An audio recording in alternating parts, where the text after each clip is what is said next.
কথা বলে। কিছু মানুষ এমনি টেকনিক্যাল, মানে বলতে হয় এসেছি, কিছু না বলে চলে যাব এরকমভাবে বলে, আর কিছু মানুষ মন থেকে কথা বলে। ওইজুল আপনাদের ঘরের ছেলে, এবং মিতালিদি যেরকমভাবে বলেছেন অত্যন্ত সত্যি কথা, যে আমরা হিল্লি দিল্লি বিদেশ যেখানেই ঘুরি না কেন, নিজের বাড়ির মতো আরাম, নিজের জায়গা, নিজের মাটিতে ফেরার মতো আরাম বোধহয় আর কিচ্ছু হয় না। তাই তো মা, ঠিক বলছি তো, তাই কি না? তাই ওয়েজুল জীবনে অনেক উঁচুতে উঠেছে, আরও অনেক দূর যাবে, কিন্তু যেখানেই থাক ওর কাছে সব থেকে অন্তরের কাছাকাছি যদি কোনো জায়গা থাকে তার নাম হবে মহাবালা এবং আপনারা। কাজে ওইজুলকে আমি অনেক ধন্যবাদ জানাচ্ছি যে এবার আমার হ্যাট্রিক, 3 বছর আমি এসেছি এবং এটা খুব রেয়ার, নানান জায়গায় যেতে হয়। কয়েকদিন আগে আমার এক বন্ধু, সে এখানে ক্ষেত্রপাল না ক্ষীরপাইয়ে কোথায় একটা চাকরি পেয়েছে, সে আমাকে বলছে ওখানে একটা মহাবালা বলে গ্রাম আছে, জানিস তুই তো অনেক জায়গায় যাস, মহাবালা বলে একটা গ্রাম আছে, পারলে ঘুরে আসিস। আমি তুই মায়ের কাছে মাসির গল্প করছিস? আচ্ছা কাকে বলছে? বললাম ঠিক আছে ঠিক আছে, এই তো হ্যাট্রিক হয়ে গেল। এবার আমি ধন্যবাদ জানাতে চাই হক সাহেবকে, এত সুন্দর কথা বলেছেন। আপনি তো 2026-এর জন্য আমাকে রেডি করে দিলেন। আপনার যা বক্তব্য আমি আজকে শুনেছি, 2026-এ লম্বি লড়াই হ্যাঁ। মিতালিদির সাথে আমরা আলোচনা করছিলাম, মিতালিদি বললো যে আমার ইলেকশনে তুমি আসনে। এলাম যে দিদি নিজের প্রাণ বাঁচাতে লেগেছিলাম, নিজের ইলেকশন করছিলাম, তাই আসতে পারিনি।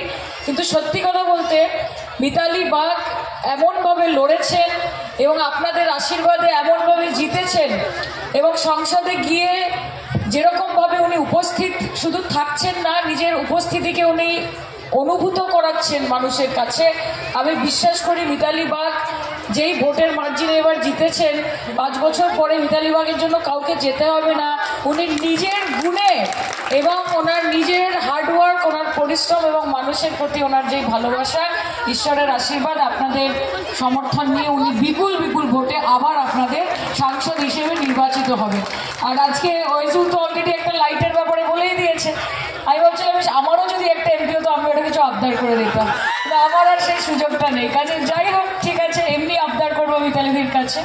আমি ওয়েজুলের দাদা রয়েছেন, অনেক অনেক ধন্যবাদ। আমি প্রত্যেকবার আছি, ওনার এই সদা হাস্য মুখটা দেখতে আমার খুব ভালো লাগে। এবং আমি ওয়েজুল আমার কথা বলছিল, but let me tell you, ওনার মুখেও কিন্তু আমি সারাক্ষণ হাসি দেখি। কাজে এটা আমার কাছে একটা বড় পাওনা।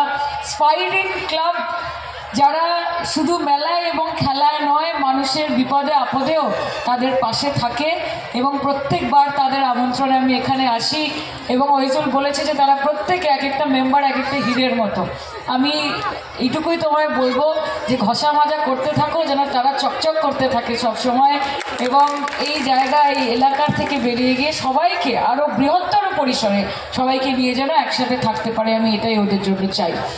এখানে উপস্থিত রয়েছেন আনিসুর রহমান, রয়েছেন স্বপনবাবু, রয়েছেন বক্তব্য রেখেছেন। আমাদের আর্টিস্টরা এখানে সবাই উপস্থিত রয়েছেন, প্রত্যেকে আপনাদের মনোরঞ্জন করবে, এবং আর্টিস্টরা সবসময় আমাদের থেকে এক ধাপ ওপরে রয়েছেন। যদিও আমার ক্ষেত্রে এটাই বলতে পারবো না, কারণ আমিও আর্টিস্ট। কাজে আমি দুদিকেই আছি, দুই নৌকাতেই আমি পা দিয়ে চলছি, আমি দু জায়গা থেকেই আমি ভালোবাসা পাচ্ছি। এবং আপনাদের এই প্রোগ্রাম বিগত 3 দিন ধরে চলছে, আরও 2 দিন আছে, কালকে শেষ হচ্ছে। তো আজকে রাত মজা হবে, খেলা হবে, আনন্দ হবে, এবং আপনাদের আনন্দের ব্যবস্থাপনা এখানে সকলে করে রেখেছে, স্পাইরিং ক্লাব করে রেখেছে, ওয়েজুল করে রেখেছে। আপনাদের সকলকে আমার অনেক অনেক ধন্যবাদ। আমাকে অনেকে বলে যে আপনি এরকম, ওইসব বলছিল যে অমিত শাহ এবং নরেন্দ্র মোদীর কপালে ভাঁজ, বা বিজেপি ভাবছে যে এত বক্তব্য। আমাকে অনেকে জিজ্ঞেস করে তোমার ভয় লাগে না এরকমভাবে তুমি গিয়ে বলো, তোমার চিন্তা না যে না, মানুষকে ভয় দেখাতে দেখাতে বিজেপি এমন পর্যায়ে নিয়ে গেছে যে আর ভয়ই লাগে না কারোর, এই হচ্ছে ব্যাপার। আর अपने इलाके में तो कुत्ता भी शेर होता है, अपने इलाके में तो कुत्ता भी शेर होता है ना। शेर के घर में जाओ और शेर को मार के आओ, तब समझेंगे कि ममता बनर्जी ने नेतृत्व किया, তাহলে হবে না। এখানে আমি বড় বড় ডায়লগ দেবো আর দিল্লিতে গিয়ে চুপ করে থাকবো, তাহলে তো হবে না। তাহলে তো যাদবপুর লোক লোকসভার মানুষ যে ভরসা করে সায়নী ঘোষকে পাঠিয়েছিল সেই ভরসাটা আমি রাখতে পারবো না। আর ভূত আমার ভূত, পেতনি আমার জি, মা বোনেরা সঙ্গে আছে, করবে আমার কি, তাই তো? একটা কথা কি বলো বলো। তুমি যাদবপুরের মানুষ, কিন্তু যাদবপুর মানুষ ভোটে জিতিয়েছে, সায়নী কিন্তু বাংলার মেয়ে, বাংলার মানুষ, বাংলার মানুষ, বাংলার যুব নেত্রী আমাদের। বাংলা তুমি বলবে, যাদবপুরকে টানবে না। সে তো ঠিকই, সে তো ঠিকই। এবং তাই তো বললাম যে ভূত আমার ভূত, পেতনি আমার জি, মা বোনেরা সঙ্গে আছে, করবে আমার কি। যতক্ষণ মা বোনেরা আমার সঙ্গে আছে, যতক্ষণ মা বোনেরা মমতাদির সঙ্গে আছে, किसी की हिम्मत नहीं है कि उनका बाल भी कोई बांका कर सके। ये कभी नहीं हो सका, इट कैन नॉट हैपन। এবং সত্যি তো আজকে মহাবালা গ্রামে আমার এখানে বৌদিরা রয়েছে, আমি দেখতে পাচ্ছি তাদের জন্য জয় নিতে জয় গৌরাঙ্গ। আবার ঠিক সেরকমভাবে আমার ভাবিদেরকে দেখতে পাচ্ছি, তাদের জন্য আমার অনেক ভালোবাসা। বিসমিল্লাহ রহমান রহিম বলতে পারি, আমার তো কোনো অসুবিধা নেই এখানে। আমি পশ্চিমবঙ্গের মেয়ে, আমি দুর্গাপুজোর অষ্টমীতে মাথা নত করে হাত পেতে মা দুর্গার পুজোর ভোগটাও খাবো। আবার আমার ঈদের নেমন্তন্ন না এলে মন খারাপ হবে, ওইজুলকে বলবো যে আমার বিরিয়ানিটা কোথায়। আবার এই যে ক্রিসমাস গেল, ক্রিসমাসে একটুখানি হাফ পাউন্ড ফ্রুট কেক আর একটা ওই 1 কিলো কমলা লেবু, আর গুরু পরবের দিন হাত পেতে লাঙ্গারে গিয়ে একটু লুচি আর একটু সুজি। এইটুকু তো ব্যাপার।